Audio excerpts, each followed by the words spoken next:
No. A few years ago, I had a lot of health issues. My hormones were out of balance. I was always catching colds. My blood sugar was out of control. I had no energy. I felt tired all the time. I had a lot of brain fog with regular headaches and trouble sleeping. I was miserable. I knew there had to be an answer to my problems, and after a few years of searching, I found it. Natural medicine turned me onto supplements and showed me the foods I should avoid for better health. But why did I need supplements to gain my health back? Don't we get enough nutrition from our food? I looked into this further and found out that our food supply has been compromised. The U.S. Department of Agriculture's nutritional data shows that our fruits and vegetables contain significantly less nutrition compared to 50 and 70 years ago. Without enough nutrients, our body becomes compromised. Our immune system weakens, our energy levels, hormones, every system in our body becomes jeopardized. With the increase in pesticides that leach minerals from our soils, GMO crops that have unknown side effects to our genetic makeup, and the fact that most are eating significantly more manufactured foods than our grandparents, which contain fewer micronutrients, we're not getting enough nutrition our body needs each day to repair and fight off disease. This is why, along with a healthy diet, taking supplements is so important to the integrity of our body. I found out that we need 90 essential nutrients every day, and we're not getting it from our food. 16 vitamins, 12 amino acids, 2 fatty acids, and 60 minerals to support the 37.2 trillion cells in our body. Now, most of us know we should take supplements, but which one should we take? What do we actually need? How many should we take each day? Which ones are the best quality for the best price? If you have supplement confusion, then I have your solution. Speak with a true health coach today and they will help you, like they helped me, to order the right supplements for you, dosed by your body weight. I've been taking these supplements for 5 years now and I feel amazing. We're all on this health journey together. Come join me in feeling better. Visit takeyoursupplements.com and speak with your true health coach today. They're fantastic and they're free to speak to. They will help you order the right supplements for you. That's takeyoursupplements.com. Takeyoursupplements.com. Welcome to the Learn True Health podcast. I'm your host, Ashley James. This is episode 148. I'm thrilled today to have with us Byron Morrison. In fact, Byron has been on the show before, episode 85. And so for those who have not heard episode 85, definitely go back and listen to it after this episode. Byron is a real inspiration to me. And of course, I'll let him tell his story. But for someone who's been in the kind of rat race and super busy and super, every day going to work, coming home, too exhausted to do anything, eating pizza while watching TV, that kind of like routine is really becoming more and more common. We're just all these excuses. I'm too tired to exercise. I'm too busy to cook healthy. Those excuses add up, and then all of a sudden we don't like the health that we have developed, and we want to make changes. But how do we make changes when we're already so busy and so tired and so hungry and so exhausted all the time, right? So we got to make changes somewhere. And Byron helps people in a really practical way achieve their weight loss goals without, starving or slaving in the gym. So I'm really excited to have you back on the show, Byron. Hey, thanks for having me on again today.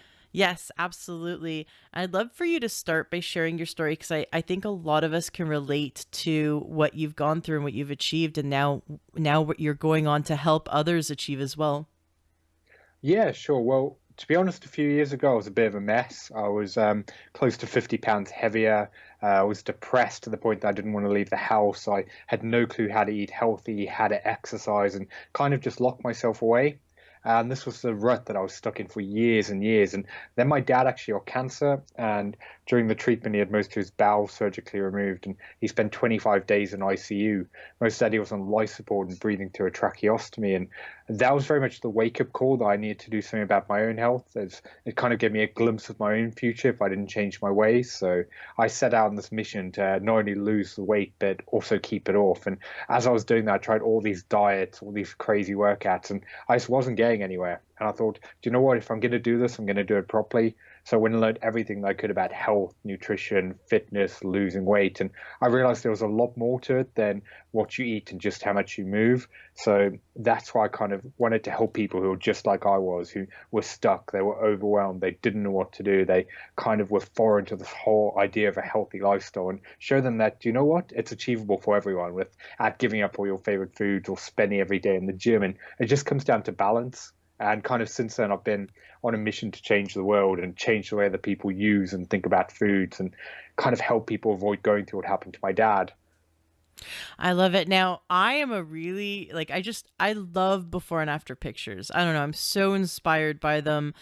And you've got a great one on your website, so highly recommend listeners check it out because you're kind of a hottie, I have to say. So if listeners want to see the before and after picture, Byron's before and after picture is pretty awesome. Go to tailoredlifestyle.co.uk. Tailored It's lifestyles, lifestyles. sorry, Yeah. The tailored before picture's not lifestyles. a good look. No, no, the before picture's like, well, you know what? You still looked handsome before, I, you clearly don't look happy. You clearly don't look happy. You clearly look overweight and you don't look comfortable in your own skin. And then your after picture, it's like, hot damn. So, and that's only 2 years difference, and you've kept it off, and you've been helping people do the same, and I think that's fantastic because it's really, people can lose weight on a diet, but then they tend to gain it all back. What's up with that? What's up with and I am a total, I don't want to say victim of it, but I've totally been yo-yo my entire adult life. I'll go eat a certain way, like Atkins, keto, or Jenny Craig, or you name it. I've done about 30 diets in my life, and I'll lose a bunch of weight, but then I'll gain a bunch of weight. Why do we yo-yo? How do you help your clients end the yo-yo so when they healthfully lose weight and keep it off, just like you have? it's kind of a few things. The biggest thing is changing their mindset, because part of the problem why people can't lose weight or can't keep weight off is they don't change their relationships with food. So they kind of go into this endless cycle where they'll starve themselves, restrict all their favorite foods, they'll lose the weight and think, oh, I'm done now, I've achieved this. And then they just go back to their old habits, their old behaviors, and just kind of sink back into that hole. And because the metabolism slowed down, because they've kind of deprived themselves for so long, they just binge eat and go overboard. And that's why it's so common for more people to put on weight after a diet than the amount of weight that they lost. And one of the big reasons as well is because they starve themselves, they damage their metabolism. And as soon as they up their calories, they just keep piling the weight on really, really quickly. And that's massive in the fitness industry. If you have a look at kind of bodybuilders who compete, and they'll do that, they'll look really great on stage. And then straight afterwards, they'll stop binge eating and they'll put all the weight straight back on. And even though it's a completely different market, like we have the same thing. Like I used to do it all the time. I'd do these crazy diets and then I'd think, oh, that's the end of it, I'm done, and just go straight back into the chocolate bar.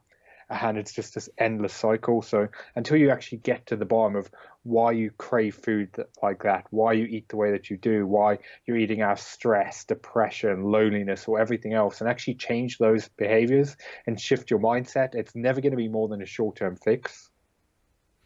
So how do we get to the bottom of it? I know that's what you do individually with your clients, because with your background in neurolinguistic programming, you help people to get to the root cause and resolve those limiting decisions and negative emotions that they have that have kind of shaped their mindset. So I get that you do that on an individual level with your clients, but in general, for the listeners, what are some ways that they can start to like peel back the layers and they can start to see how do they get to the root cause so that they can shift their mindset for success rather than for this yo-yo? My favorite way to do it is to get someone to keep a food diary. I just keep an honest reflection for the entire week of how you ate every single item of food, from lunch, dinner, snacks, and also in that write down how you were feeling at the time.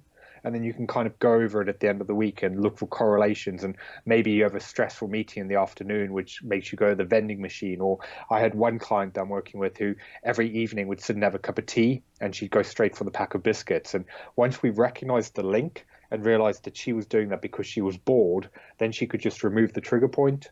And it's the same for a lot of people. They'll have moments throughout their day where it's the kids driving them crazy, that their reaction is to seek comfort or something that makes themselves feel better. And once they recognize that and they can change it, then they can start to progress. And that's why I'd say food diary for anyone struggling with this is the perfect place to start, because that in itself will just show you how much you're eating over the course of the day, how often you're snacking, when you're indulging, going overboard, and then you can kind of get more balance in, because often we'll think, oh, it's just a donut. And while there's nothing wrong with having a donut, like when you add that together, like the donut on Tuesday combined with like a pizza on Wednesday, some Chinese food on Friday, some beers on Saturday, it quickly adds up. And that's why people kind of get stuck, because they're thinking, oh, but I only had one donut this week. And they don't recognize the bigger picture of what they're actually doing.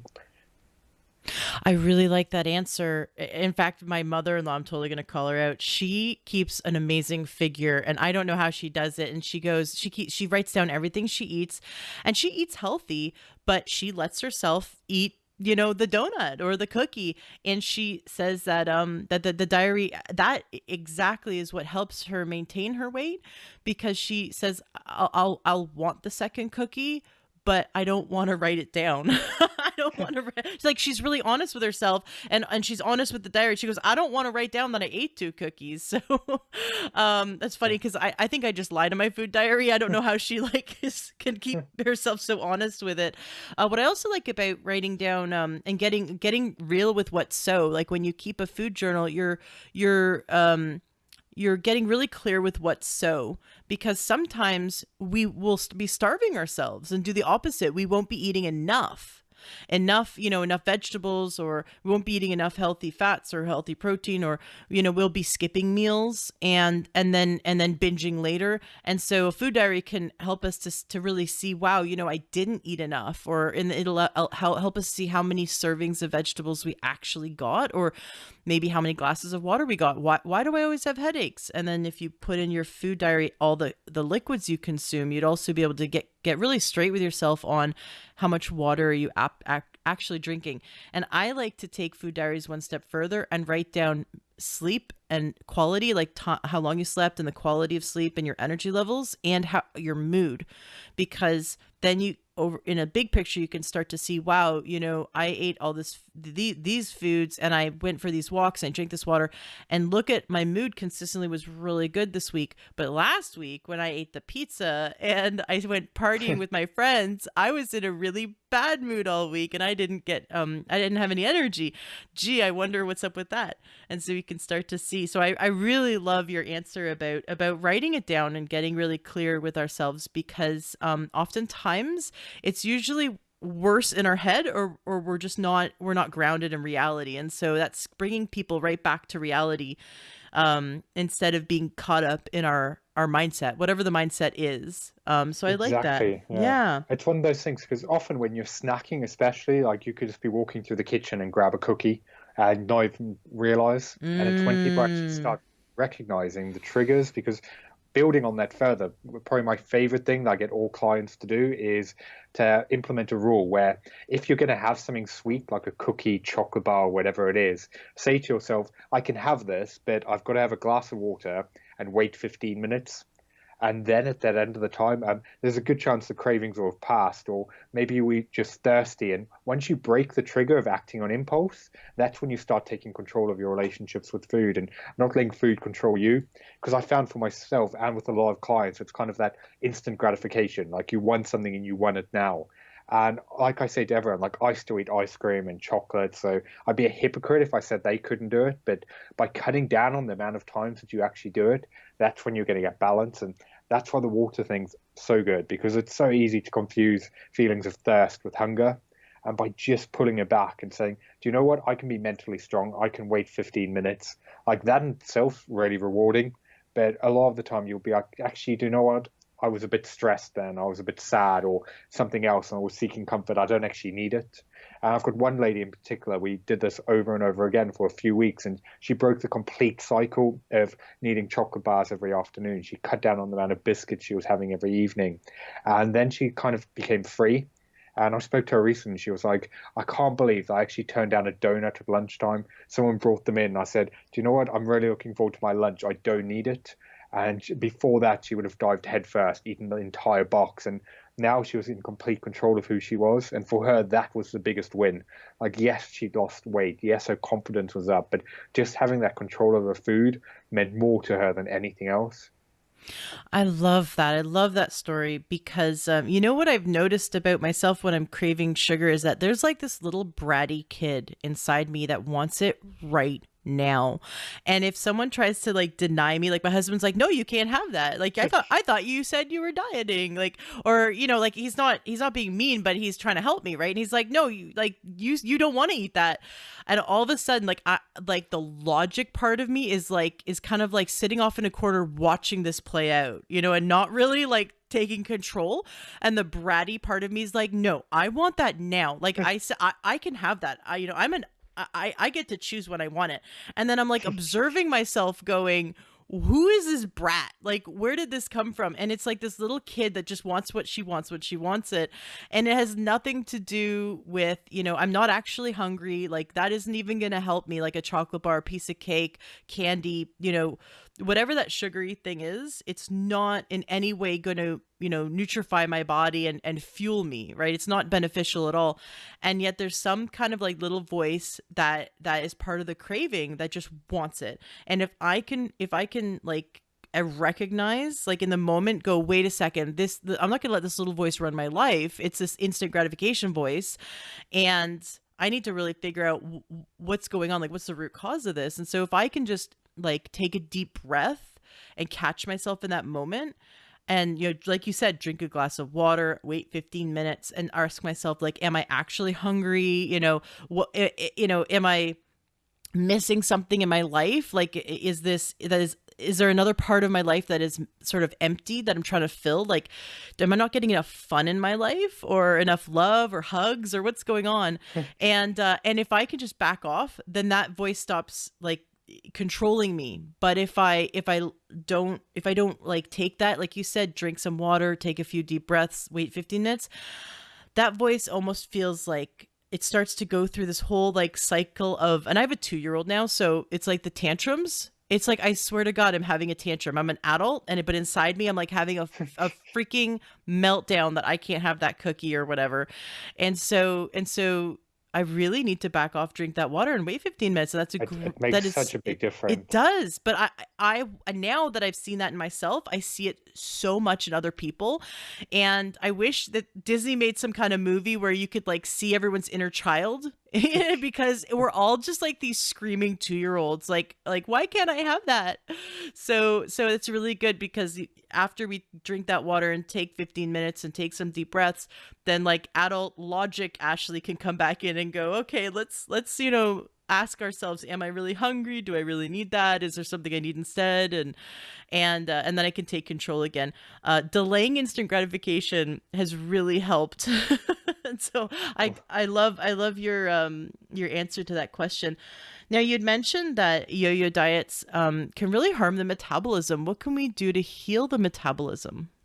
Sorry, before we get onto that, I just want to cover one thing quickly, because I think it's so important, just backtracking slightly, because you said the word control so many times there, and that's exactly the biggest problem. Like, the reason why people have got such messed up relationships with food is our lives are so stressful, we're so busy, and everything's like spiraling out of control around us, that often we'll cling to food because it's the only thing we feel like we have any control over, and that's why we eat for comfort, to make ourselves feel better. And once you recognize that, that's when you can actually start becoming free of it, because that's why the water thing works so well, because it's just breaking that impulse where in the moment you're like, oh, that chocolate bar will make me feel better, or oh, that cookie will make my mood better, or like help me deal with the kids, like you said in your example. And once you recognize that, that's when it becomes easier, because from a basic psychology point of view, that's exactly why dieting doesn't work, because as soon as you tell yourself you can't have something, you just want it more. And that's where you get all the endless cravings, the battles of willpower. And that's kind of what we need to break, because otherwise people just go around in circles, and that's why they get stuck. And so then moving on to your metabolism question, like the easiest way to do it is to slowly start increasing your calories. Like if you're coming out of a calorie deficit, the best thing you can do is first few weeks, increase your calories by a little bit, then a bit more the next week, and then back up to like a maintenance level the week after. Because ideally, if you're going into a diet where most people going to need 2,000 calories a day, they'll drop it down to say 1,000. They'll starve themselves for a couple of weeks. Their metabolism will slow down, and then as soon as they start eating normally again, they'll put it all straight back on. Whereas in a perfect world, what we want to be doing is dropping it to say 1,800 and eating as much food as you possibly can while still losing weight. So aiming for 1 to 2 pounds a week. When that plateaus, then you would drop it by, say, another 100, 150 calories and repeat. And then once you've lost all the weight you want to do, then you would increase by 150 calories week one, 150 calories more week two, and then go back up to your maintenance and let your body actually catch up. So you're not going from one extreme to the other. I like that. Most people do jump from one extreme to the other because we think, well, okay, I made it. Now I can just eat like everyone else is eating, right? Exactly. I'm not a big advocate of counting calories. Like, I know that sounds from that answer that I'm saying, oh, you need to track and count everything. Like, definitely not. Like, for most people, unless you've got a very specific fitness goal, there's absolutely no need to obsess over the way that you eat. And in my book, Become a Better You, I actually go into it a whole way that you can eat, judging portion sizes without counting calories and kind of adapt accordingly. But like, if unless you're looking to get ridiculously low body fat percentages, I'd say counting calories in itself fuels on negative relationships with food because it just causes you to obsess over things more. Right. And speaking of your book, I love your book, Become a Better You, and you have on your the cover of the book says become a perfect, and then you have perfect crossed out because that's part of your concept is the subtitle is stop dieting and start living. And I love that you're helping people to recognize that it's not about being perfect, it's about just being better, because we kind of have this all or nothing attitude. See, I really recognize it in America, like especially being Canadian, but I think it's, it's not just Americans, but Americans really have a go big or go home kind of attitude, and it kind of crosses over to health. And so it's like have it like you like, oh, it has to be perfect or nothing at all. And what you're trying to help people to break that old belief system, in that it's not about being perfect, right? It's about just, if we can make these better steps every day, it's going to really add up. Exactly. I had one lady who came to me who kept saying, I can't stick to anything. I can't do diets. And the reason why, she had this mindset that she could stick to it for a few days and then come Wednesday, like the chocolate bar would be calling out her name or the piece of cake would look too good to turn down. And then she'd give in and then she'd think, oh, I'm a failure. I can't do this. And everything would fall apart. But at the end of the day, I'm not perfect. You're not perfect. No one is. But we go into dieting with this mindset that any slight slip up is the end of the world. Like, we can't do it anymore. It's all coming to an end. And as soon as you move away from that and accept that, you know what, it's all about balance. Just take it a step at a time rather than just obsessing over the number of the scale and the end goal. Because for some reason, we've convinced ourselves that being a perfectionist is a good thing. Like, a lot of people I'll speak to, they'll be like, yes, I'm a perfectionist, and they'll take pride in it. But if you look at it properly, like, the reason they're trying to be perfect is they're scared.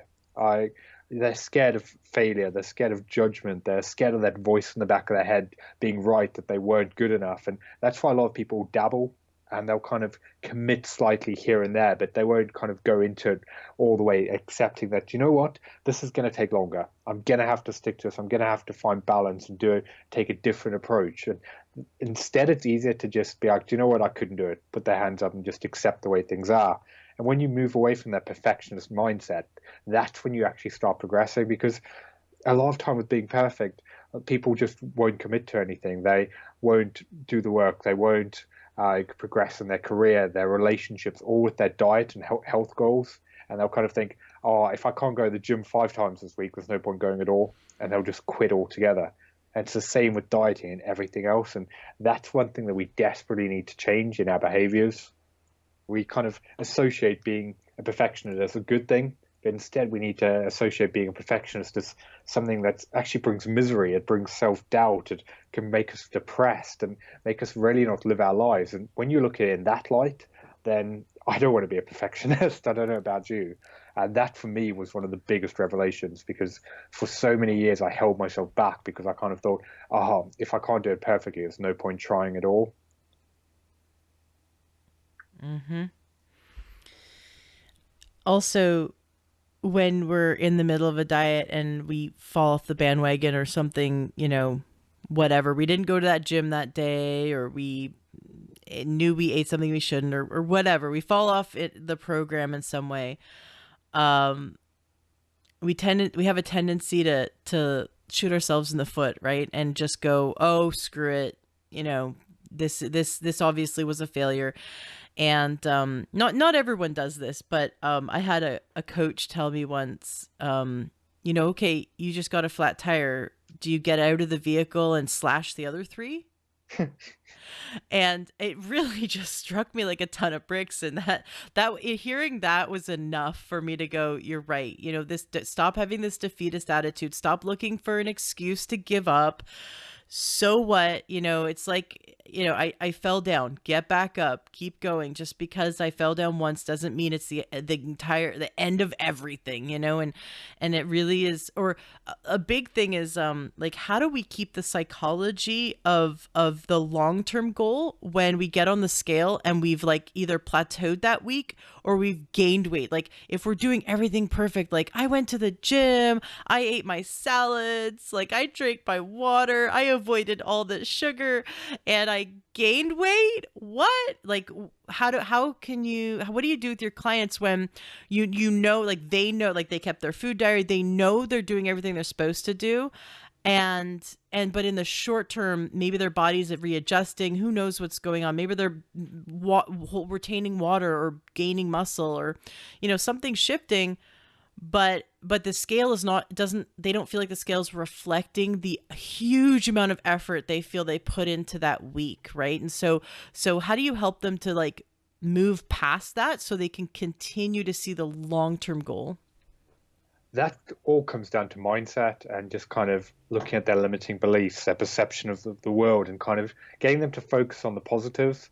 Because I've got one lady in particular who every time I speak to her when she hasn't lost weight that week, she panics and she's like, it's the end of the world. This isn't working. I don't know what's happening. And we kind of have to reassess and be like, but how great do you feel? Your energy levels are up. You're not depressed anymore. You're actually sleeping. You're happier in your life. You're in your job and all the other changes you want to do. But instead, you're just focusing on this one little negative.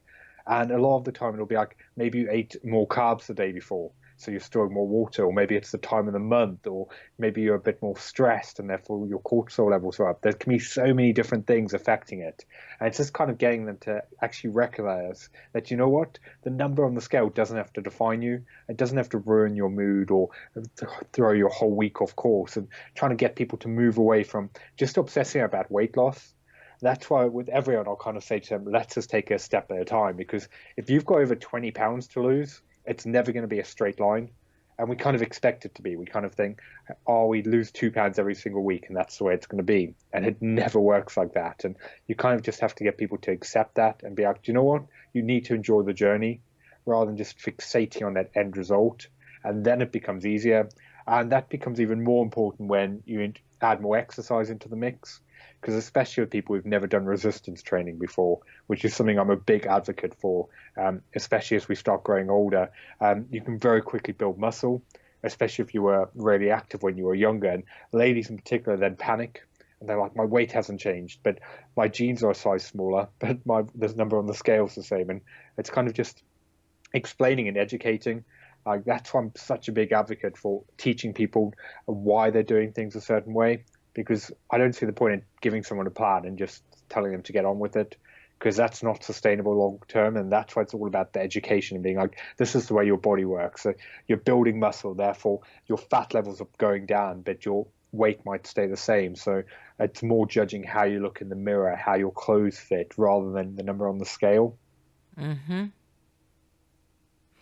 Absolutely. It's funny because I've noticed that I'll lose inches and not pounds, or I'll lose pounds and not inches. Like I think they change something about the body, doesn't do the two at the same time.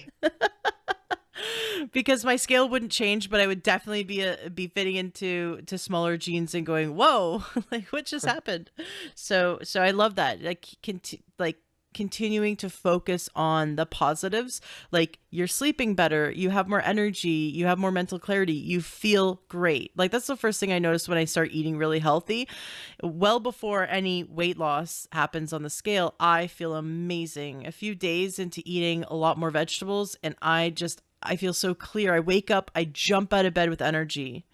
And that in itself is worth it, right? So we've got to continue, like, part of the diary, maybe we should be writing down, like I said, writing down the mood, but writing down all the benefits, like how, like, look, I ate this way, what's the outcome? I feel great, I had a great sleep, I have great energy. And we just have to keep reminding ourselves of all of the things that are going well. Yes, recognize what isn't working or what we want to change, like, as just being the gap. Like, here's where I am, here's where I want to be, and there's a gap.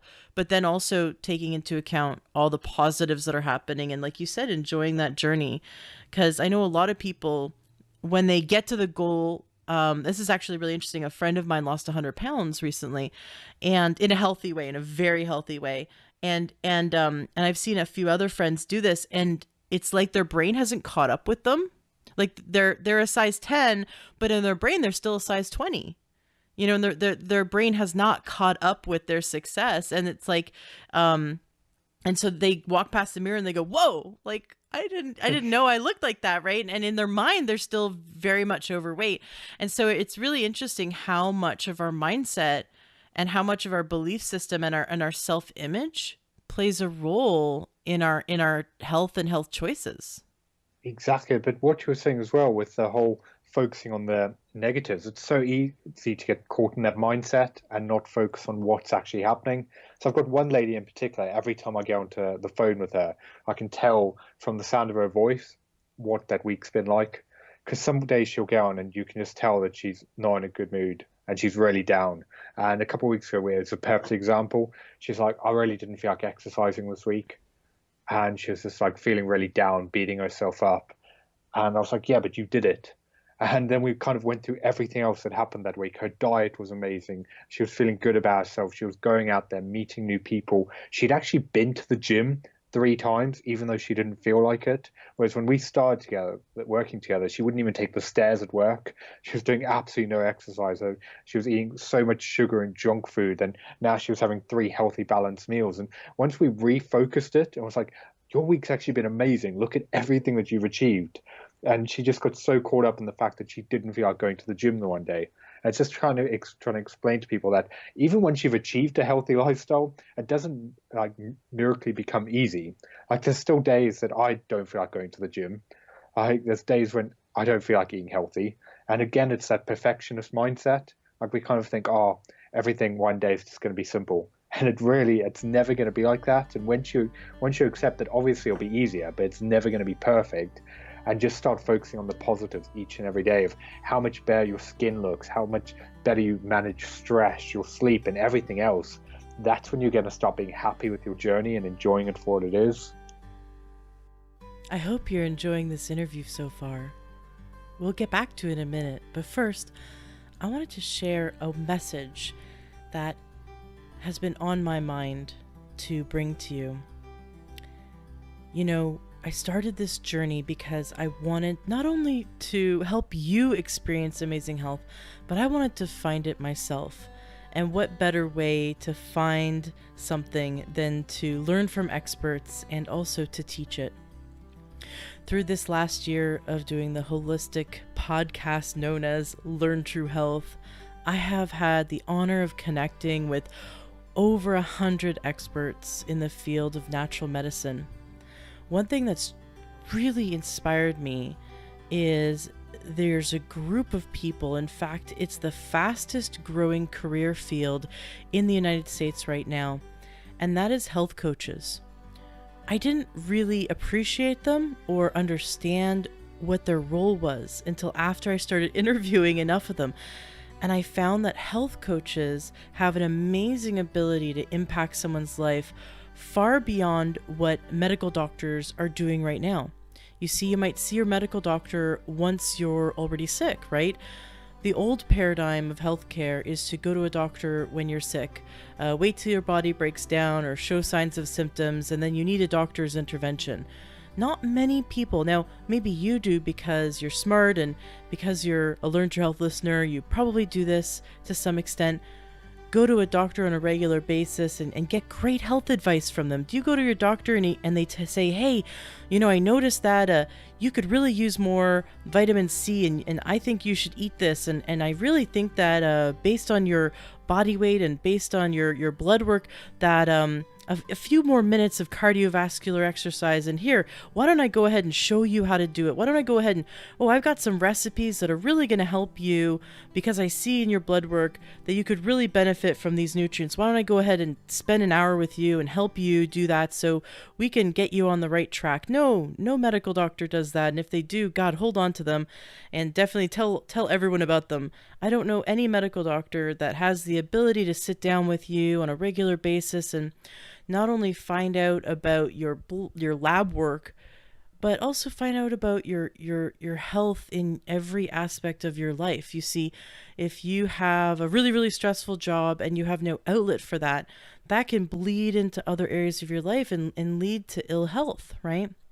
So what I'm learning about health coaches is that they help their clients to gain balance and holistic health in every area of their life. They come to you wherever you are, whether you're still eating McDonald's and you're 400 pounds and you're sitting on the couch, whether you're driving a truck and you just don't have time for exercise and you really do want to eat healthy, but you're always like 100 miles away from any Whole Foods, or whether you're already gluten-free and already eating organic, and you could just really use some extra advice to take your health to the next level. Wherever you are, a health coach meets you where you are. And then what they do is they slowly add step by step the most powerful but manageable changes slowly that make the biggest difference in your life. And they help you to find out what it is that you need most that's going to make the biggest difference in your life. And so the more I learn about health coaches, the more I realize that we need more health coaches in the United States, in Canada, in Europe, in Asia, in Australia. We need more help, this kind of help where someone can be our health advocate, where they can hold our hand, where they can take the time to slowly teach us the things that we wish our parents and our grandparents had taught us. The things that we wish we had learned in high school, the things that should be taught in home ec, right? And unfortunately aren't. The lessons that we want to learn so that we can pass these lessons on and these healthy habits on to our children and to our future generations. Now is the tipping point. You may have heard the scary statistic that our children's generation now has a smaller life expectancy than we do. Can you imagine if we're meant to live to be, for example, 75 years old, our children might only live to be 68? This is very scary. The fact that diabetes and prediabetes, 1 in 3 people have blood sugar issues. The scary statistic that 1 in 2 men in their lifetime will experience cancer. 1 in 3 women in their lifetime now will experience cancer. These are statistics that need to be stopped, and only you can do that. So, if you're the type of person that knows that you could benefit from it, I highly recommend checking out a health coach. Now, I am actually in a health coaching program, becoming a certified health coach, and in 6 months I will be a certified health coach. And I am absolutely loving this program. I'm halfway through the program, and I'm sending this message to you, not only for those who want to make changes in their life, but I know there's a listener out there who is looking for a new career, who's looking to shift their life. Now, the Institute for Integrative Nutrition was started over 25 years ago by Joshua Rosenthal. You can go back and listen to my interview with Joshua Rosenthal, which, he is my hero. He's absolutely amazing. I recommend listening to his interview. He started this actually for women. Now, he has men in his course, and I love seeing and hearing that men are getting into the health coaching field. But Joshua actually started the Institute for Integrative Nutrition for women because he saw that there was an imbalance in the workforce, that women had less opportunities 25 years ago to be able to live their passion and be mothers and maybe work from home. And as a health coach, you can do that. You can still be a mom. You can still have a career. You can still be a full-time mom. You can still homeschool. Whatever you want to do, you can fit health coaching into your life, however you see fit. It's amazing. What I also love about Institute for Integrative Nutrition is that they also have a business courses. So not only are you learning how to be an exceptional health coach, but you're also learning how to hit the ground running however you want, whether you want to do full-time or part-time, whether you want to take on one client a week, a month, whether you want 100 clients. They teach you how to structure your business, how to market yourself in a way that comes from your heart, comes from authenticity, comes from integrity. I have never been more inspired by an institute in my life. So for the listener out there that has been seeking, that has been looking for their life purpose, that when they think about the possibility of helping someone, of helping people, they get teary-eyed. You know, every time I think about people who are hurting, that I could impact their life, that I could help them, I just start crying. Tears of joy and inspiration. I want to help people. And so if you, like me, are inspired by helping people and you really are passionate, you don't have to know anything. You don't have to know anything about health. You don't have to be an expert. That's fine. You don't have to have a degree. You can start as a student with the Institute for Integrative Nutrition, and they'll teach you everything you need. And you can do it in your spare time, do the course in your spare time while you're a full-time mom, or while you're working full-time, or whether maybe you're still a student. I love how they really organize, and they spent years. I mean, they've been teaching it for 25 years. They've organized the material. It's all online, so you can be anywhere in the world. There's students all around the world. So if you're the listener that I'm talking to about wanting to shift your career or add to your career, maybe you're already in the health field, you just want to increase your knowledge, or maybe you just have a calling and you want to try it out, please check out the Institute for Integrative Nutrition. Go to their website.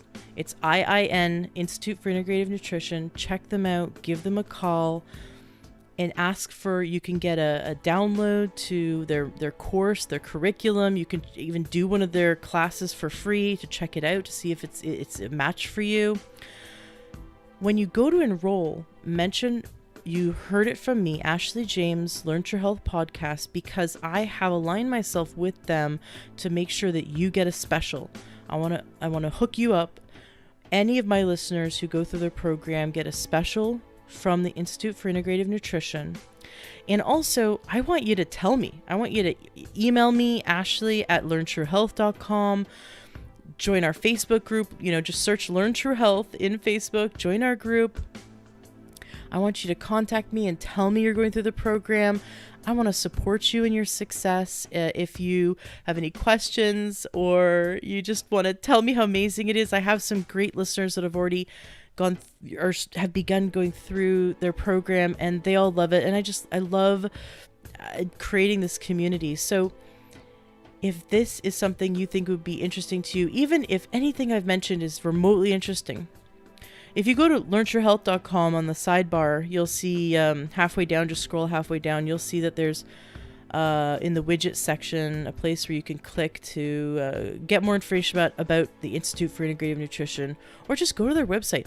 Their website so impressed me because you see all of the teachers that teach their course, and you begin to recognize their names, and you realize that these are all sort of heroes in the holistic health field, and you can't believe that you're going to be learning from them. It's been a dream come true, and I've had some of their teachers on the show already, and I'm going to have more. I've scheduled some to be on the show in the future. So thank you so much for taking the time to listen to my message. I wanted to take the time to give you this information because I know that there are some listeners out there that are looking for this change now, and they're looking to shift their career to help people, that they genuinely want to make a difference. We want to shift the message from the old paradigm of wait till you get sick and then go to a doctor and get a pill, to shifting our lifestyle so we're living the most authentic, healthy lifestyle possible, so that we can have a life that is vibrant, that is full of energy. We can have health freedom, right? Don't we want to wake up feeling like we're 18 years old every day, no matter what? And we can have that. So if you want to have that for yourself, get a health coach. Definitely get an IAN health coach. If you want to learn how to do that so you can do it for yourself and help others, definitely check out taking the Institute for Integrative Nutrition's health coaching program. It's a certification program. I highly recommend it.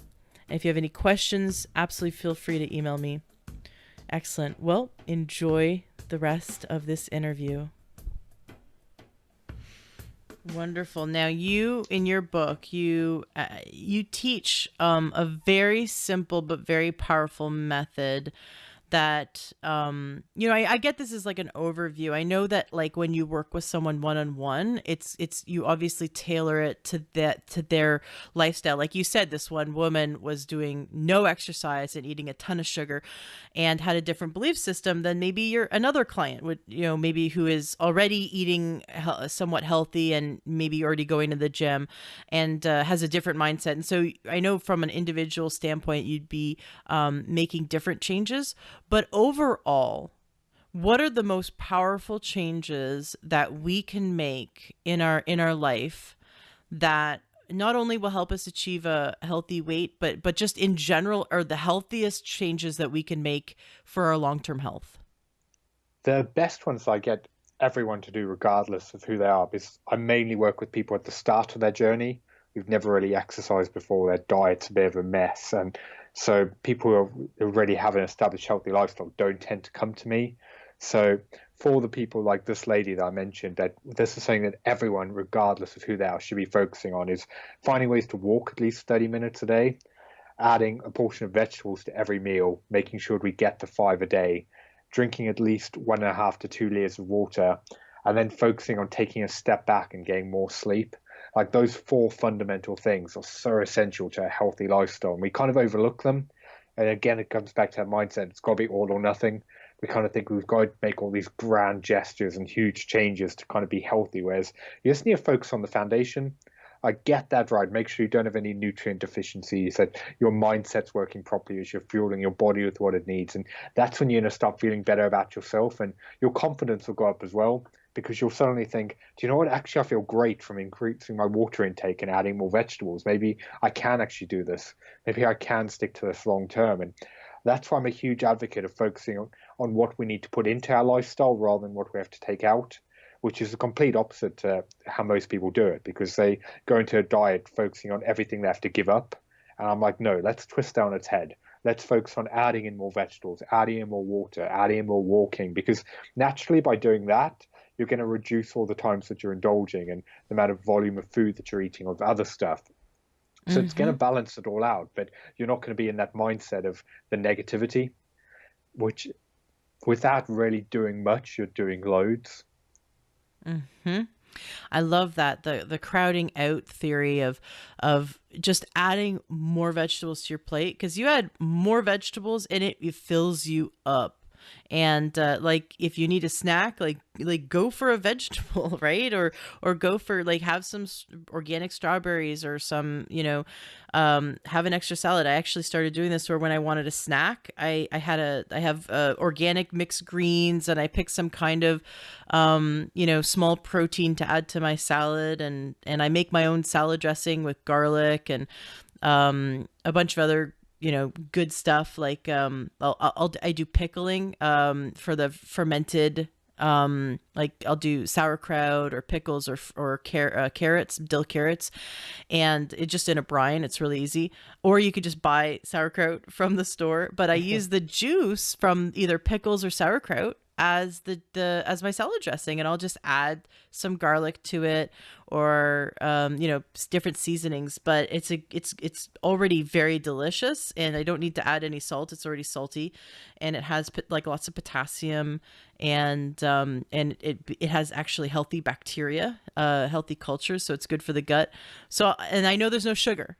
I'm not adding, because there's no sugar in that, and I'm not, a lot of salad dressings have hidden sugar, and so it's very savory and delicious. And then I'll just, if I need a snack, I fill up on a big salad of mixed greens, and so I'm getting all kinds of different vegetables in me, because you get the mixed greens that have like the spinach and kale and all the bitter herbs and beet greens. It's delicious. And yeah, sometimes I'll throw in, like, I'll have leftover broccoli or like leftover cold vegetables, and I'll throw that in too. And so it takes like 2 seconds, and boom, I have a delicious. You can even just make it a bigger one, and that'll be a whole meal. Maybe throw some nuts or seeds in there. But having that instead of like gorging on chips or biscuits, you know what I mean, for a snack. Like, I get so full, and because my old habit was to eat in front of the TV, and so many of us do that. It's such a mindless thing, and I recently broke that habit, and I'm telling you, it was like a lifetime. Like, I remember when I was around 6 years old, my grandparents died, and but actually all four of my grandparents died between age 6 and age 7. And so every time a grandparent died, my parents were of course devastated. And so they just took me out of school because they didn't know what to do. They thought, she's mourning, we're mourning. And they put me in front of a TV because they were just so, like, they were of course mourning. And that was the first time I really spent a lot of time in front of a TV. So I ended up spending so much time in front of the TV and eating in front of the TV while grieving. And so it became this unconscious kind of strategy that anytime I had emotional problems, I'd eat in front of the TV. And it took me years to realize that that's what I was doing because of that time. But to this day, it's like, for me, comfort food, or it's like comfort to eat food in front of the TV. And so I had to break that. So we went on Craigslist and bought a nice dining room table and chairs. And all of us now, we eat all our meals at the table. And at first it was really hard to turn off the TV and come and sit together. But I knew if we did that, especially for my son, who's 2, he's going to eat so much more food and eat healthier if he's sitting at a table. And so doing it for him as well. But now we've been doing this for a few, like, I don't know, it must be 6 months now, and at least if not a year. I can't remember exactly when we started, but it's been fairly recent. And it's amazing. And we're able to, we eat slower, more calmly. I eat less. I'll leave food on my plate and still feel full. Like, I just notice I'm checking in with myself as I'm eating, and I'm not. Whereas if I eat, when I eat in front of the TV, I'll eat 2 or 3 servings because I'm mindlessly doing it and not really enjoying the experience. So, like you said, when I added more vegetables, like you said, I learned that from you back in episode 85, and it's like, I knew that. Like, everyone knows vegetables are good for you. But you just kind of said it in a way that made sense. You're like, just don't think about dieting as you're losing things. Think about it as you're gaining, you're gaining vegetables. And example's great though. Sorry, just to interrupt. Like, for anyone listening, if you're eating in front of the TV, they've done loads of studies and they found that people tend to eat 10% more food when they're not paying attention, they're mindlessly watching TV, than they would if they were sat at a table. And when you're doing that each and every meal throughout the week, that's a lot of extra food every week. And that small change in itself is going to have a big impact in your weight loss. And also get you to spend time with your family, actually focus on your meal, enjoy it for what it is, and start actually appreciating the food. And again, it's changing the trigger point, like we spoke about in the past, of actually getting to grips with your relationships with food and removing yourself from their environment. And that's why I go into this in my book, saying, rather than go from one extreme to the other, say to yourself and your family, do you know what? We're going to eat at the table Monday to Thursday. That's going to be our new way of eating. And then Friday, Saturday, Sunday on the weekend, we'll have a balance. We'll allow ourselves to enjoy it in front of the TV. And again, it's not going all or nothing. I love that. Yeah, because it's fun. Sometimes it's fun to put on a movie and just sit there with some whatever. I was going to say chips, but now it's like kale chips, okay? You know? Sit there, and actually I make popsicles with there's like a vitamin like a supplement. It tastes really good. It's all natural. And there's no, like, very little calories in it, but it tastes really good, and it has a bunch of like extracts from different fruits. And so I make popsicles out of that for my son, But the other day we're sitting there and I'm like, I'm craving something. And of course, I don't bring desserts into my house because I just know like if they're here, we will eat them. And so it's just the best thing to do is not shop for them, right? And so we all got popsicles and we all sat in front of the TV and watched a movie and ate popsicles and it was great. It was delicious, and I totally felt like we were like I wasn't missing out on junky food, but I know exactly what was in it. It was water and this like vitamin, very healthy vitamin, fruit extract supplement, and that's it. Those are my popsicles. So like we can figure out how to make some healthier choices and have some fun, like you said, in front of the TV on the weekends. But yeah, absolutely, during the week it has made a huge difference for us to sit together as a family. And I just noticed that I'm so much calmer and I digest better and I feel really good. And so I'm really happy that we implemented that. But I know so many families don't.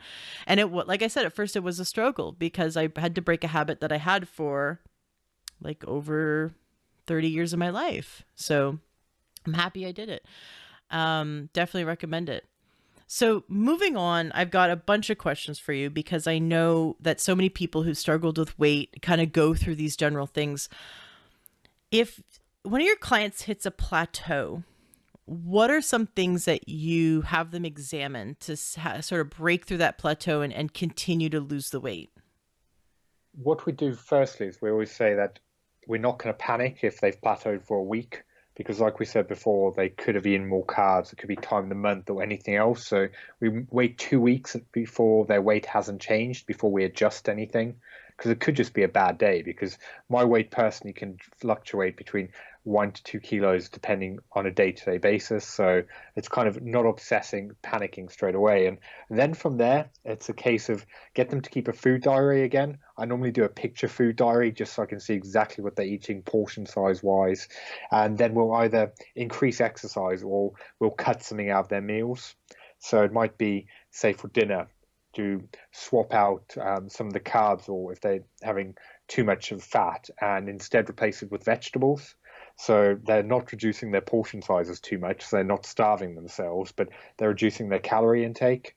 And then from there, it's just trying to cut out 100 to 150 calories a day, which would just be, say, a handful of potatoes, or slightly less of their breakfast, or something along those lines.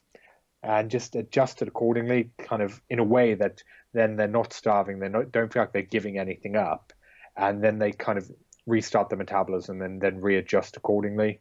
But I think increasing exercise is a good one, though, especially as I get a lot of my ladies to do at-home workouts. So we'll start small. It'll be 10 minutes initially, just to kind of get their confidence up, and then we'll move that up to 15 minutes, then 20, and then kind of cap it at 25 minutes. So they're never doing all these crazy workouts that they hate, but it's just the slow, gradual changes. So rather than day one doing everything, it kind of gives us a bit of room to work with as and when they do plateau. I like it. I like that you're again stopping that instant gratification, that like, what's wrong? Why didn't I lose 10 pounds today? That, or why didn't I lose 1,000,000 pounds this week? I put that much effort in, and so it's like, okay, the not panicking, the taking a deep breath, the stepping back, the just, keep on keeping on for another week, having them do it for 2 weeks, and then again, not panicking, but like after 2 weeks, it's a true plateau. Then we're going to go in and examine, and then we'll figure out what the culprit is and then make the changes. But I like that because the instant gratification part of us wants to like either completely give up because it's not working, or beat ourselves up, or kind of move towards the I'm not good enough, I can't do it, look, this is proof, I've not been successful in the past, so here's more proof that I suck.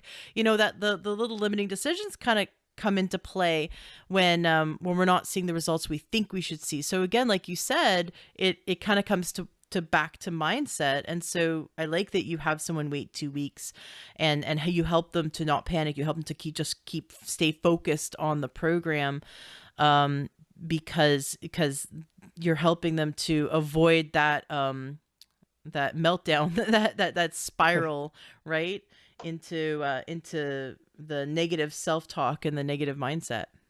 Yeah, it's so easy just to panic and think, oh, I need to just reduce everything further. And then a lot of the time, I'll give you an example. One lady I've got kept panicking because things weren't going according to plan. And she went on holiday for a few days and she put on 2 pounds. And she's like, oh, I need to reduce all the calories. We need to start exercising more. Like, thought it was the end of the world. And I said to her, I was like, just wait for a week. You've eaten a load of carbs on holiday. You haven't gone crazy, but you're storing more water. And then she kind of looked, she's like, oh, I actually lost 2 pounds. And it's just moving people away from that panic mode where they think, oh, I need to just overhaul everything. This isn't working. I want this now. And just kind of get people to accept that, do you know what? The goal is 1 to 2 pounds a week. If you can lose 1 to 2 pounds and it takes you 3, 6, 12 months to get your goal, but you actually keep it, then that's all that matters. Because most people just think, I want this to happen and I want it to happen this week. And then they'll spend the next 20 years going around in circles and it will never happen. Whereas if they stripped it right back and kind of accept that, you know what, it's going to take longer than I wanted to, but as long as I actually keep the results and I'm happy doing it and I'm doing it in a healthy, sustainable way, that's all that really matters. And that's kind of my biggest message to people.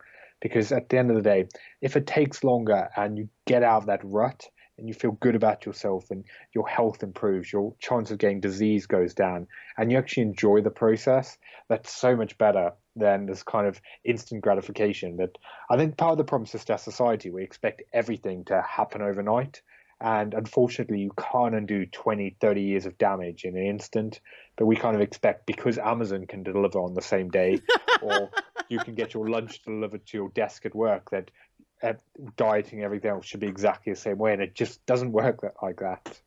Right. And even like diet surgeries, I know, I understand that there are, for some people, like gastric, not gastric bypass, but like a lap band where, it's critical, right? Like 800-pound people but what I'm seeing over and over again is these surgeries end up doing more harm than good. I personally know someone who had one of those surgeries and she's a wreck. She's on so many medications now and she feels like her body is against her. And I know that we think sometimes that we need that, like we need a pill, we need a surgery.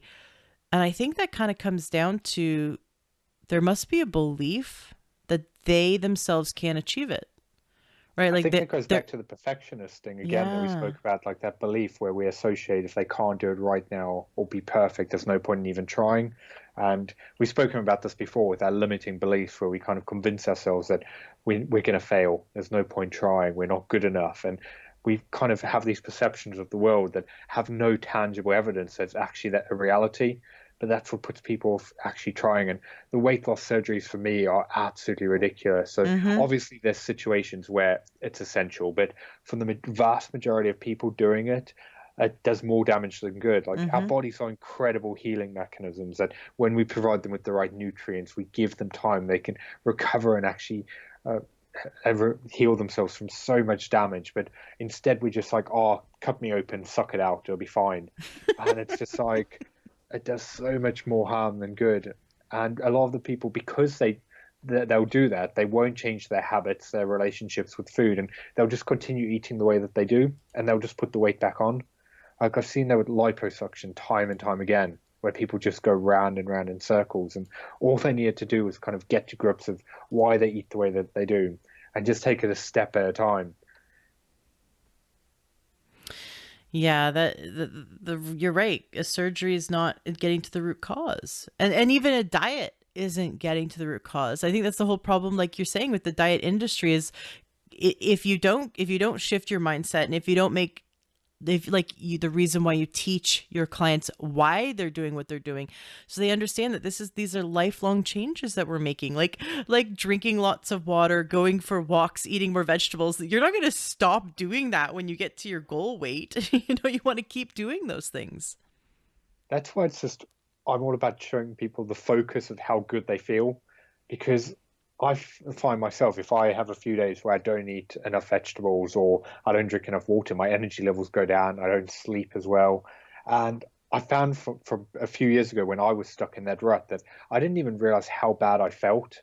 It's only now looking back that I realized, you know what? I felt absolutely terrible and I never want to go back to that. And that's why I stick to the basic habits every day. And that's why with my book and clients, it's kind of getting them to focus on that because then they don't want to go back. They're like, I feel this amazing now. I'm never ever going back to feeling that miserable, feeling so low on energy. I can't play with my kids or I'm out of breath walking up the stairs. So like, that's the old me. That me's gone, done. And again, it's just shifting the mindset and the focus onto all of the positive aspects that they have to achieve. And then the weight loss becomes easy because when you actually treat weight loss as a secondary aspect of it and instead just focus on a lifestyle change, which I know that's so cliche to say, and I do cringe every time I say it, but it's just like, that's what it is. It is a positive lifestyle change, a step at a time. I think a lot of people that want to get on a diet but are afraid of being hungry because they've been on those like, massive calorie restricted diets. How can we control our hunger so that we don't end up binging on higher calorie or an unhealthy food? So you're telling people like they're going to be increasing their vegetables but like you said, instead of going down to 1,000 calories, go down to 800 or 1,800 calories. But if they're still hungry, what do you recommend people do when they're still hungry on a program so that they can feel satiated? The big ones are drinking enough water because it's so easy to confuse when you're dehydrated with being hungry. So making sure they're having enough water intake each day. And then also after meals saying that, do you know what? If you are still hungry, add more vegetables. And then if you're going to have seconds, make sure you implement a rule where you wait half an hour because it takes your brain 20 to 30 minutes to recognize when you're actually full. So a lot of the times you'll finish your meal and you'll be like, oh, I'm still hungry. I want something else.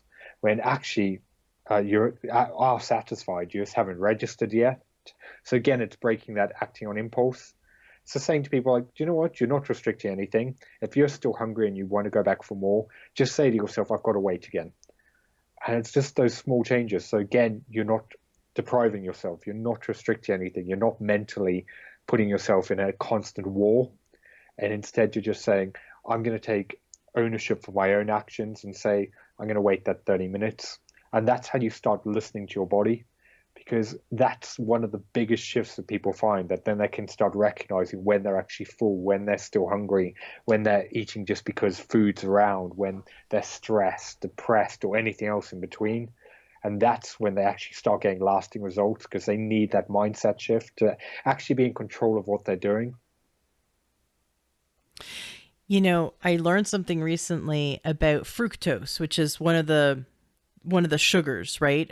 One of the major sugars, and fructose is in fruit. It's in so many things, that have carbohydrates.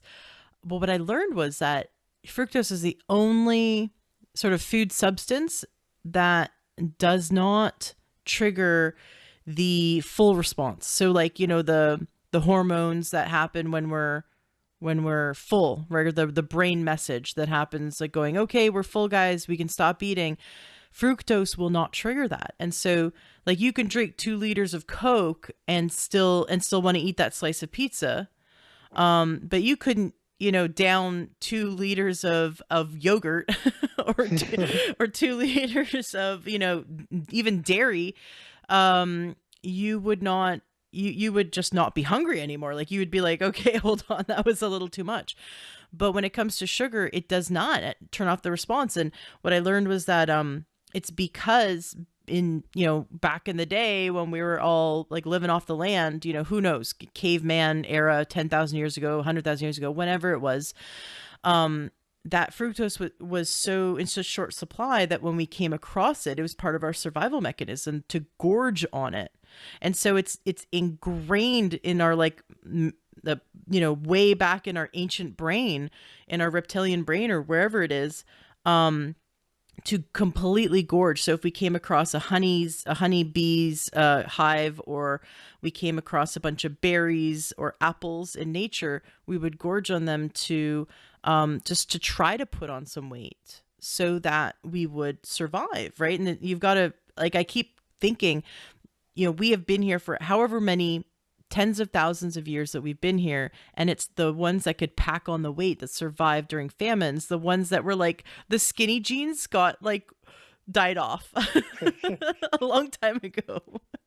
And now in the last 100 years, we have access to 100 times more, or if not more, fructose than we ever had. We're almost in America, we're almost consuming a pound a day of sugar on average. It's And crazy. Yeah. it is absolutely crazy when like 100 years ago we would consume, I think it was something like 2 pounds a year. It was like, I don't have my numbers exactly in front of me, but I mean, if you can imagine um how in only 3 generations we have consumed so much more sugar, and now we've got obesity and diabetes and heart disease, and they're all related to this massive consumption of sugar. And not only are we addicted to it and it's hidden in everything, but it messes with our brain and tells our brain to continue to gorge on it. So I know we've got like a mindset thing going on about binge eating, but we also have like a biological thing going on where once we eat sugar, it triggers something to continue eating it and to binge on it, because it's part of that ancient survival mechanism. And so like for me, like, or do you have your people, your clients completely eliminate sugar, or like eat it in moderation, or monitor themselves? Like, how do you handle sugar with your clients? I do the water thing I said about, because I'm so against dieting. So what I say to people from day one is I'm not going to restrict anything. I'm not going to tell you that you can't have chocolate, that you can't have cake, or any of that. Nothing's off limits. We don't do any diets here. And as soon as they hear that, they're like, what? That doesn't sound right.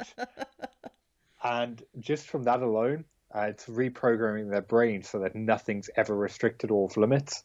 And instead, we start to teach them to eat in a way that's actually fueling their body with what they want, get to grips with their relationships with food, shift their mindset, and break that acting on impulse. And then they'll naturally cut down on their sugar intake. So I just take a completely different approach, because if I sat there for day one and I was like, okay, you can't have chocolate anymore, we're reducing all your sugar, they'd be like, but I don't want to do that. I want my chocolate. So it's kind of changing that entirely. So yeah, I don't do any restriction in anything that I do, just because it doesn't work long term. And I'd be a Mm-hmm. hypocrite because, like I said, I still eat ice cream, cheesecake, chocolate. So it just comes down to that balance, because like with one lady where we got her to the point where, say, for every 10 times she would have had a chocolate bar, when she does the water thing, waits 15 minutes and kind of recognizes her trigger points, now she will only have, say, out of 10 times, she'll have a chocolate bar twice. Or one thing we tried as well that worked great was we got her to have an apple first and then wait 15 minutes so she gets that sweet hit. And then see 15 minutes later, she still wants the chocolate bar. And a lot of the time she'll still be full and she'll be like, do you know what? I don't actually want it. And then if out of 10 times you only have it twice, like that's amazing progress. And then on the 2 times that you do have it, it really doesn't matter. Because if 80% of the time you can be fueling your body with what it actually needs, the other 20% of the times you can enjoy life. So at the end of the day, life's short, and while we should be doing everything we can to optimize our health, we also want to be enjoying the time that we have. And that's why, again, it just comes down to that balance. So it's kind of easy to follow this plan when we're at home, but how do we eat healthy when we're out with our friends? Like, how do we eat healthy at a restaurant? What are the tips and tricks that you give your clients to help them to stay focused on eat on and I know it's not a diet, right? Because you like, I love that concept that you are crowding out, you're adding more vegetables, you're adding more water, and you're not taking things away, but they naturally are staying away from those things as they begin to feel better and better, and then they want to feel even more better, so they're motivated to make those changes. So I love your program. um but how can we continue to be healthy when we're at restaurants or even on vacation? What are your tips, or maybe on business trips? Like these are the times when we tend to really eat unhealthfully. Um, just off the top of my head, some of my favorite strategies for that is plan ahead.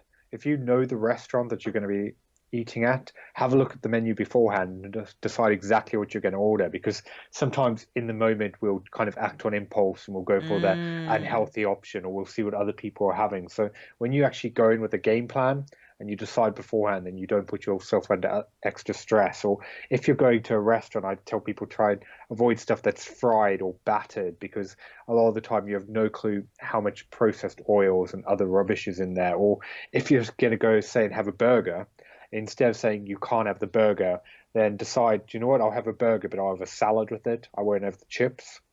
So again, you're having kind of, you're giving up something, but you're still having the one thing. So it's not all or nothing. Or if you're going to a buffet, say to yourself that you can only have one plate, and if you want seconds, you can only go back for more vegetables. I like That's a that big one. one for a lot of people, because a lot of the time, all you can eat buffets, the food's rubbish, but we just eat loads because we kind of feel like, oh, it's free or it's there. So it's just breaking that trigger, or saying to ourselves, especially, do you actually want dessert? Because often the desserts there will be mediocre at best. And just thinking, do you know what? I'll rather save it for a time when it's actually something I want. And or another good one is you could order two appetizers, because often the mains are massive and oversized, and just two small appetizers will be exactly what you need to kind of stay full. Or you could Mm-hmm. even have a snack beforehand, like something like some Greek yogurt or some vegetables to kind of fill you up before the meal, and then you're going to be less likely to overdo it. And they're I just a few off the top of my head. I've got a whole section in my book where I go through eating socially. So yeah, Nice. Very hopefully that's cool. yeah, hopefully those help. There's a N- yeah, that's I just what I think can think of right now on the spot. yeah, no, that's great. I love the idea of looking ahead of time. If you get on pretty much online, almost every restaurant's menus online, and I've done that several times, and I really enjoy that looking at their menu beforehand because I do have food allergies, so it helps me to just get clear on that exactly what I'm going to order. And you're right. I love that because it helps us eliminate the instant gratification of going, "Oh, that looks good. Oh, I think I'm going to have that instead." And then we really regret it later. Also, one I can add to your list is to, if you didn't get a chance to look at the menu beforehand and kind of go in, like you said, go in with a game plan, when you're with your friends, be the first to order, because if you order first, then you're not going to be swayed by what your friends are ordering, and likely they're going to look at what you ordered and they're going to be like, oh, I'm going to have what she's having. But you kind of set the tone for the table, and if you let them order first, they might order a bunch of alcoholic beverages, and then they're going to order, like maybe an app and an entree, and it's going to be really, like good or greasy or carby or whatever, and it's easy to get swayed. But if you order first, you're like, okay, I'm going to have that salad, I'm going to have that appetizer, and you know what, that's good for me. I like the idea of ordering two apps too, because often at restaurants the apps are absolutely delicious. And so and then the entrees are okay, but usually the chef does a really good job making apps really delicious, and so you just do two of them, and you're right, it's like a meal, and you just got to have like two different types of meals, so instead of one big one. That is wonderful. And then, drinking more water and going back for seconds at a buffet, making sure it's only vegetables. I used to live in Las Vegas, so I can just imagine going back to visit and only doing vegetables at the buffet. Oh, that's fun.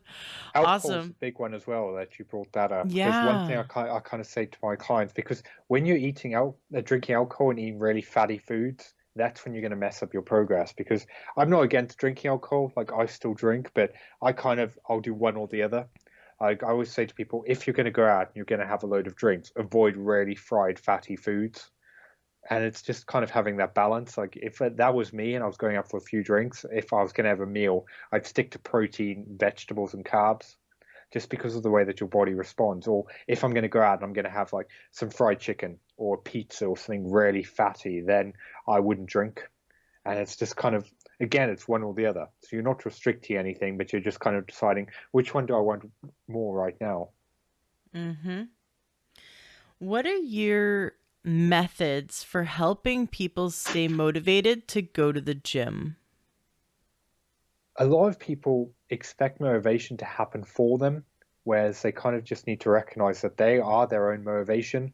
Because, like I gave the example of the client before who was just like, I wasn't motivated this week, but I still did it. As soon as you actually start and push yourself, that's when the motivation is going to come. And a big part of that is finding a cue to remind yourself. So, say if you want to go to the gym after work, take your gym bag with you so that you don't have to go home first. And actually, then you'll lose interest or you'll get comfortable and not feel like it. So then you're cutting out the commute, or you can have alternatives as well. Say if you've had a really long day, you could have a tailored exercise plan that you could do at home in 20 minutes. So you kind of feel like, do you know what? It doesn't have to be one or the other. I can do something else. And also getting them to focus on what they actually want. Because if you focus on the feel good emotions afterwards, how great you're going to feel, feeling proud of yourself, that's going to be that first step. And also just making sure what you're doing is actually something you enjoy. Because if you're hating every minute of it, you're never going to stick to it long term. And that's why I kind of get people to start out small, just build on it. I had one lady who had never worked out in a gym before, and she was like, I don't want to do this. So all we did was, for the first few weeks, her plan was she had to go in and walk on the treadmill for 10 minutes. And when I told her that, she was like, oh, I could do that. That's not scary. And motivation-wise, she got her confidence up, and then we built on it further. And now she's doing a load of weights. She's doing rowing machine and everything else. But if I told her to do that from day one, she would have tried it once and never gone back. So it's just all goes back to that. Just build on it one step at a time. Take it slow and not try to overthink it, because that's when the motivation comes. Like a big part of it's all about getting your confidence up there and getting over your limiting beliefs about what's possible. But I'd say for motivation, the biggest thing is planning. Like plan it into your schedule as part of your day, your routine, just like anything else that's important to you, and make sure you free up the time. And that's when the motivation's easy. Because if you've got, you know what, between 5 and 6, I'm exercising, a non-negotiable part of your day, 3 days a week. And then, yeah, then it kind of just becomes a habit. You know, for me, if it's not in my calendar, it doesn't exist. And I totally agree with you, because for so long I said, yeah, I'm going to go to the gym a few times this week. And I would kind of like throw it out there. And then, of course, it would never happen. It's not in my calendar. But if I had a doctor's appointment, a chiropractic appointment, you know, if I had a lunch with a friend that I'd scheduled, if I had a podcast interview, it's in my schedule. It's going to happen. It's like as if the sun is rising tomorrow. It's going to happen. But I never treated going to the gym as important or as like as certain, because I would always go, I'd give myself a way out. If I don't feel like, you know, good this morning, if I don't have a lot of energy, then maybe I don't have to go. And it became this like this little flip flop, like I don't have to go. But it absolutely needs to become like as certain as you're going to take a shower, you're going to brush your teeth, and you're going to go to the gym. Like, you know, you're not going to skip out on those things. And also what I found really helps is the type of gym you choose, because I've pretty much been a member at every gym in the world, and so many of them are filled with really intimidating people, like just really muscle bound, not angry, but you know, like aggressive, or like getting flirted or getting flirted, getting hit on. You know, just like it's like a meat factory, and I mean, maybe that's for some people, but for me, I just wanted to go somewhere where I didn't feel intimidated by the other people at the gym. I mean, no one's looking at you, judging you. They're all worried about themselves. But what I found is that there's a few chains that are like more for the average person, or more for the person who's starting out. And there's even a chain here where if you are intimidating, they'll ask you to leave. Like they'll take away your membership, because they gear themselves towards the average person who just wants to, you know, like you're like your client who had never been in a gym. And so I like, now I go to the YMCA, and it's amazing. The people there are great, and there's no intimidation factor. I'm sure it's different for every location. But just the one by me is amazing, and the people are great. So yeah, you have to like it. Like you have to like going to the gym to go to the gym. But also I think choosing the gym that has a really supportive community, or a feeling like you just walk in and you feel like you feel relaxed and happy in that environment, then that's the gym you need to go to. But if you walk in and you feel intimidated, then you should just keep shopping around. Because not every gym is created equal. You don't even have to go to a gym though. Like so many people kind of think, oh, exercise is all about endless hours in the gym, but you could work out at home. You could Mm-hmm. go do something in a park. You could take up a sport. You could go swimming. There's so many endless possibilities, or even just walk more on a day-to-day basis. And again, it comes back to that mindset of, oh, exercise is all about being in the gym and like grunting in the corner, staring at your biceps. And that's why for years you wouldn't catch me dead in the gym. Like for years, I kind of thought, I'm not like these people. I'm not going to fit in with them. I can't do it. And I remember the first few times going into a gym, it was so busy. I convinced myself that I'd go back later because I was so self-conscious. I didn't know what to do, and I was just petrified because I'd never exercised before. And it's just showing people that, you know what, there's other things you could do. If gym really isn't for you, there's so many options, but we kind of think, oh, it's got to be this or that, and then we just do nothing instead. And that's why it's just all about showing people there's a different way. Because going to the gym is not for everyone. Yes, often, Right. especially in winter or if you're doing resistance training, it's easy and it's convenient. But if you really hate it or your confidence isn't high enough yet to do it, you don't have to do it. There's so many other things. And that's why I'm always getting people to start small, because it's all about their mindset once again, getting their confidence up, showing them that actually you've got these limiting beliefs in place, telling yourself that you can't exercise. And once you get over them, that's when it becomes easier. And it's just step at a time every single day. Mm-hmm. Yeah, and I like that you focused on with your clients that it's about the routine of it rather than the amount. Like you don't want them to start off from scratch going in for like a 90-minute workout because they're just going to hurt themselves, right? And so you're like you'd rather them start out on a consistent basis like walking for 10 minutes a day on a treadmill or just going for a walk around a park for 10 minutes than just like jumping into this big program. I can't tell you how many trainers I've been with and they're all about like this giant program and then for the next 3 days I can't move, like I'm so sore, and that I burn out really fast on that kind of program. But if it's something small, like today I just went to the gym and worked out for 40 minutes and the time flew by because I went with a friend, and honestly I didn't think I was in the gym long enough, but my friend's like, you know what, I'm sore, I'm pretty much, I think I'm done. And I looked at the clock. I'm like, oh my God, 40 minutes went by. I thought it was 15 minutes. I could not believe it. And I thought to myself, I could keep going, but I knew that if I kept going, I'd be really exhausted and then really sore the next few days. But I was like at that kind of high in the gym. I had reached that high where I'm like, I could keep going, I could keep going. But instead, I'm like, you know what? I really want to come back tomorrow. And I know if I keep pushing myself, I'm not going to come back tomorrow because I'm going to be really sore. And so I, to take on that, it's better to do it every day or do it, 5 days a week than to do it once or twice and just burn out. Right. And of course, if someone's like building a bunch of muscle and like a muscle builder and they know what they're doing, then that's a totally different story. But for those of us who just want to have consistent health, I love that you do that with your clients, and you're so right. There's so many things that we can do, like join, do different sports, or we don't need a gym. And I think back, like imagine our great grandparents would just be like laughing at us, like, what are you guys doing? You're a bunch of hamsters. Like our great grandparents didn't need a gym. They just walked everywhere. Or they rode bikes everywhere. Or they just everything. I mean, to do your laundry was a workout, right? Because you had to scrub. Everyone did their laundry by hand, and so just all the things that they had to do by hand that we now kind of take for granted. That was their workout. So it's funny that we've made everything easier, but then we have to like go run on a treadmill like a hamster to get the health that they had. Awesome. Well, it's been great having you back on the show. I just love your experience and I love your very common sense approach to helping people achieve healthy weight, but not just healthy weight. It's so much more than that because you're really helping people to achieve their goals in all areas of their life, right? Once you help them break through that mindset, then they're having more joy, more energy, more vitality. They're happier, they're having better relationships. It really spills over.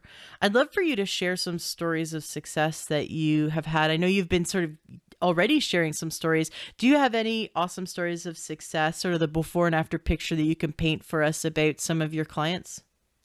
One springs to mind. I had one lady come to me a while ago who kind of, when she started, she was like, I'm completely lost. I've spent the last 20 years giving everything to my husband, and he's left.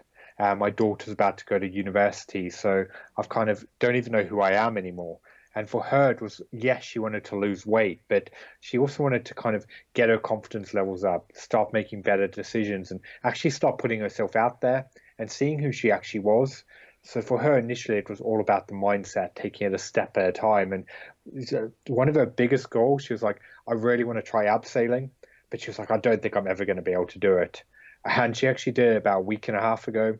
Like, it was such a great thing. She got on the phone afterwards and she was so excited. She was like, I finally did it. I finally pushed myself to try something new. And it's just amazing seeing her come from this shell of a person to completely grow and expand into someone who's now full of confidence. They're happy. You can hear in the tone of their voice how much life and energy they have. Whereas when her and I first started working together, she was really reserved, and she was kind of didn't know who she was, and she was kind of, I don't even recognize who I am. It kind of feels like that part of me is dead.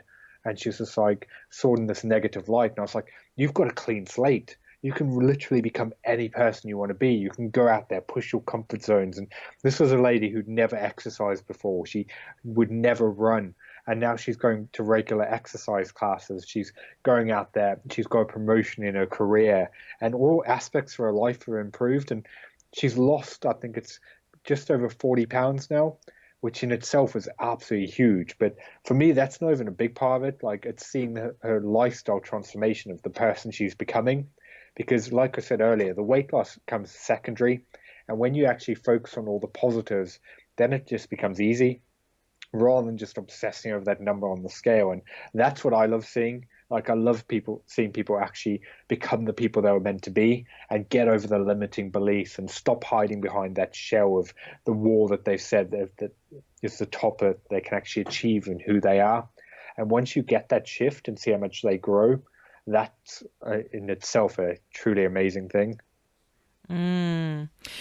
Wonderful. I love it. I love the impact you have with your clients. I love the work you're doing. Your book's awesome. Become a Better You. The link to everything that Byron does is going to be in the show notes of today's podcast, his book and his website, Tailored Lifestyles. .co.uk. I'm just go to the website, just go to the show notes for the link to that at learntruehealth.com.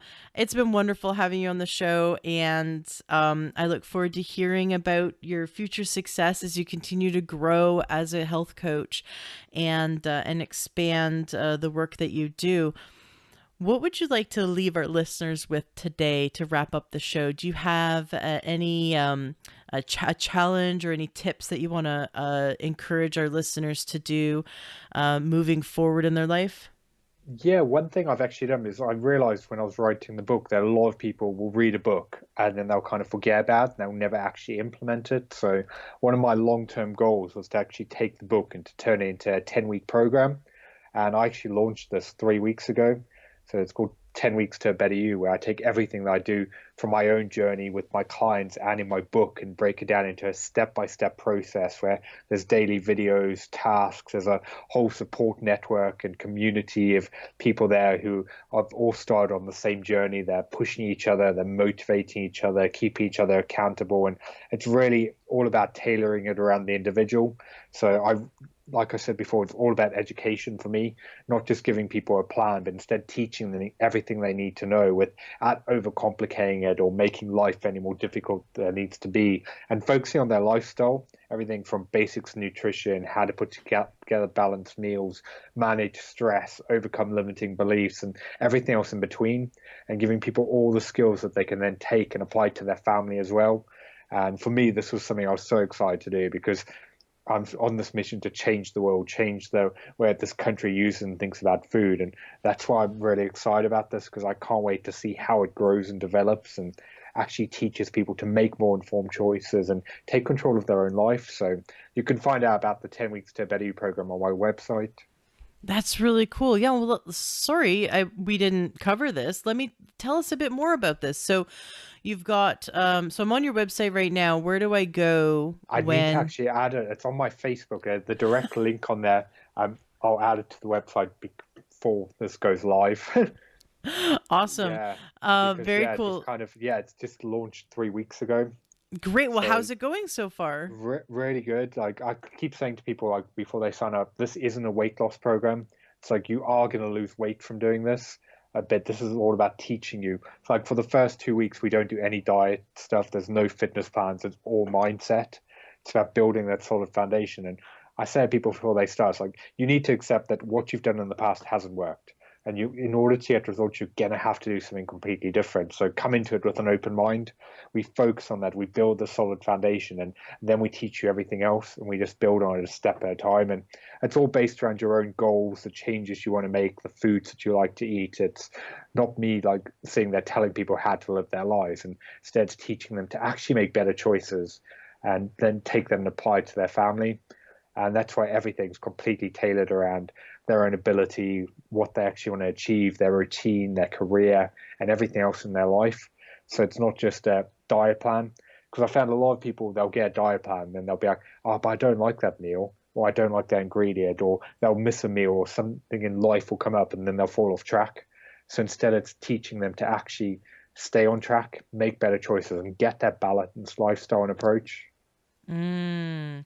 So, And and on yeah. Facebook, you're at Tailored Lifestyles on Yeah, so Facebook. it's on there. Like my web team haven't added it to the website yet because we've just been promoting it through Facebook. So it will be live in the next day or so. So by the time this is out, Awesome. Great. Well, I'm going to be publishing this very soon, so I will wait until you say that it is up on your website. How much is your program? it's 297 pounds. So I'm not sure what that is in dollars, but that's obviously lifetime access to everything, our community, our support network, and That's actually really cheap. I mean, considering I've seen so many different programs, and so I think that's actually really affordable, especially the results that you're giving your clients. That's great. yeah, Fantastic. Well, yeah. Well, I wanted to do something that was like accessible for everyone because hopefully people see from my message like I didn't get into this to make money. I got into this to want to change people's lives, and yeah, I didn't see the point of doing something ridiculously overpriced people just couldn't gain access to, because I'm never going to be able to get change on a global level by doing that. So I was like, what can I do that's actually going to make a difference, take everything I've learned and transfer it to someone else. So that's, yeah, this is my biggest achievement to date. It's been 2 years in the making, and that's why it was so exciting to actually get it out there. I love that you took your book, which you knew that even if people, and so many people don't read, but even if they do read, a lot of people don't take action from a book. And you turned your book into an experience, into a coaching experience, and you've boiled down everything that you know works. So that's wonderful. Awesome. Well, great. I definitely want you to stay in touch and let us know how your program continues to change people's lives. I'm very excited for you. And so congratulations. 2 years in the making is that's a big child of yours. You know what I mean? I always say to entrepreneurs that it's our business is our baby. And so you've got a baby that's like about to head off to kindergarten practically. Awesome. Well, thank you so much. It's been wonderful having you on the show. Please, listeners, check out the show notes of today's podcast for links to everything that Byron does, and just wonderful having you here to share with us this information. I think the biggest thing is that people need to know that there's hope, no matter where they are or how helpless they feel around weight, that there's absolute hope that they can not only lose their weight, but they can gain true health. Enjoy what you heard today on your episode of the Learn True Health podcast.